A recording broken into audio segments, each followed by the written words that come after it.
channel.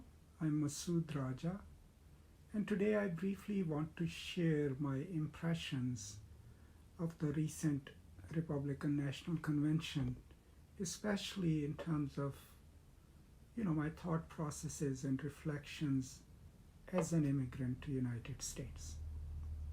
And what does it mean to me to see a major political party demonize the immigrants and demonize people who might look different? Now, of course, it goes without saying that I'm not claiming to be the quintessential person who can carry the burden of all the immigrants from all over the world, and that my experience in America has been pretty privileged. After all, I'm a university professor, and I probably have not had to deal with everyday struggles of someone who comes here and works extremely hard without getting any appreciation, financial or symbolic. But still, as someone who walks the streets of America looking like this, what does it do to someone like me when I hear in all these coded words the anti-immigrant venom, the venom against minorities or anyone who might look different or act different from what these people consider the norm? And I think it's important to share these thoughts. Now, I will outrightly tell anyone who's watching this, I'm a veteran, I'm a combat veteran, and there's nothing in the world that makes me afraid. I'm not terrified of these people. I'm just trying to share the imperceptible uncertainties that this kind of politics has introduced into my life, and what are the consequences of it for America in general, but also for people who look like me, or who are darker, who have an accent, or poor, have a different gendered identity. What are these people telling us, and why it's important to stop them? Not just for our personal sake, but for the future of America itself, and hence, considering American power in the world, for the future of humanity. So these are some of the thoughts that I would like to share. So I came to America in 1996 from Pakistan as a student. I moved to Nashville, Tennessee, which for a lot of people is deep south, and I went to a Christian university.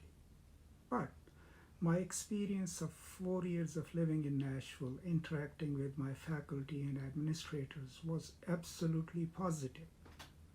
People were nice, they were generous, they were kind, and I never felt that I was an outsider. There was no outward expression of any hostility, either from my fellow students or from, of course, not at all from my faculty and administrators. And most of my life in America, I have lived at different places. I never felt out of place. But these last 4 years, since Mr. Trump got elected, and the kind of politics that he has unleashed, the kind of politics in which it is okay to scapegoat communities, to speak ill of minorities, to speak terribly about women, or anyone else who might not conform to what they consider the American norm, I think now has started taking a certain kind of toll on me. And what is that? I've become more aware of how I look as I walk the streets of my small town in Texas. If I'm driving on the road, I become more perceptible of how others are looking at me. And maybe I've also become sensitive of the gaze of the other, or how other people might be measuring my worth. Now, all of these thoughts and perceptions, I don't think so they stem from my personal anxiety. Of course, that's a major part of it, but it is that if you look like me, or if you're liberal, if you're a woman, right, if you're a transgender person, and if you're African American, the climate that Republican Party led by Trump has created is that our individual, ethnic, gendered, right, racial identities have been heightened. Our sense of who we are has been heightened, but also our sense of this idea that there are millions of people in this country who can now be openly racist, who are hostile to differences, and that they have been enabled not necessarily simply politically, but also that it has been taught to them now that they can easily express their prejudices and it's their right to do so. And that, I think, makes America now into a hostile place for people like us, but also for the world. And that is the ultimate tragedy and irony for America. Because here is the thing. Mr. Trump and Republicans, they always talk about strength and being strong, but they have a wrong definition of strength. Their idea of strength is that people should be afraid of you.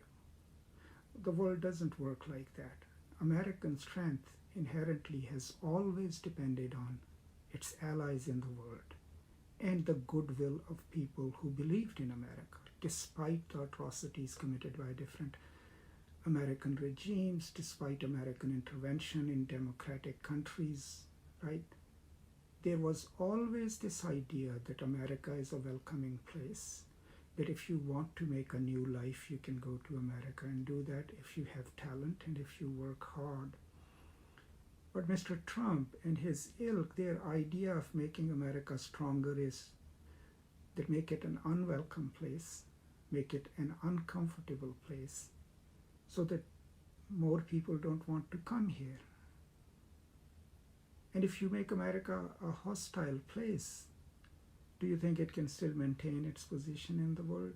I mean, yeah, militarily, yes, but in terms of goodwill of the people, that goodwill was earned by good works of American charities, but also American government. But Mr. Trump, whose view of the world is transactional and very racist, thinks that he can have this kind of racist domestic politics and a transactional international politics and somehow still maintain the symbolic and material power of America in the world. And that is absolutely impossible to do because there are other competing powers in the world too, powers that are not as democratic as the United States, but that enter the world arena with a certain degree of humility, with a certain sense of working with others. So, I mean, when I think about these things, I've lived in America for more than 25 years now, I think, is that it is changing right in front of me, and it is changing not for the better. It is becoming an increasingly angrier and a more hostile place.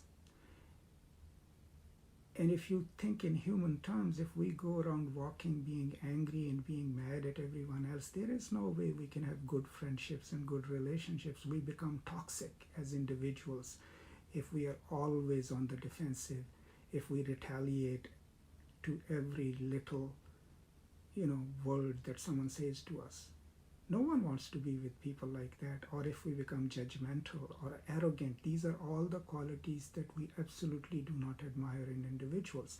On a national scale, then, if United States becomes like that, if it becomes a hostile place, wary of the world, right, distrustful of its own friends, tyrannical in its approach to law, right, and if it becomes so openly racist that people can say such stuff and then also claim that they have a right to say, then there is something essentially being altered about the fabric of America, at least the America that it has traditionally presented itself to be. You cannot take one of the most diverse countries in the world and define it, with the eyes of a few people who have very exclusive ideas of what constitutes being America. You cannot create an America of the future simply relying on an idealized past with racial mythologies. But this is happening right in front of our eyes. The President of the United States says things that are openly racist and then denies it. His advisors are openly writing policies that are absolutely racist. But the sad part is that the men and women of conscience in the Republican Party are silent about it. Even our evangelical friends are silent about it because they are looking at small time gains in the next 2 years, 3 years, a judge here, a judge over there, right? But what they are not keeping in their mind clearly is that these steps that the Republican Senate and the President of the United States are taking are the steps that are actually weakening the fabric of American culture. And they are making America an intolerable place, but also making it weak in the world because America is losing its symbolic power, its power to encourage people to change their own countries, right? Its power to encourage countries to become more democratic. That investment materially has been reduced, but symbolically, if the American president is cozying up to every dictator that he can find in the world, then what message does it send to the world? So as an American role as a leader of symbolic vocabularies and symbolic power in the world has been seriously diminished, and America's role as a leading scientific nation, as a leading nation of laws, as a leading nation of commerce has also been reduced, and all that's left for American politicians is their power of coercion, right? And that's exactly what Mr. Trump uses. You trade with us or we'll sanction you. You do this or we'll sanction you. And that transactional way of threatening other nations and other people to get what you want, what do you think it is doing to American image in the world, right? It is proving all the stereotypes that people have held about America true. And if that is the case, then at the end of the day, we will be left with an America which is fractured inside, racially divided, right, with irreconcilable differences, and an America that no one believes in the world. Now, you tell me, I mean, I'm going through this experience as an individual, but if you're watching this, tell me how that makes America great or strong. I don't think so it does, but of course, Mr. Trump and his ardent supporters would disagree with me. But I can tell you as humbly as I can, this, what Mr. Trump is doing, the Republicans are doing, or what they are letting happen is not a recipe for American greatness. That's all. Thank you so much for watching this. Thank you so much for being a part of my life. Thank you so much for subscribing to my channel. I will now see you next time, and until then, as always, peace and love.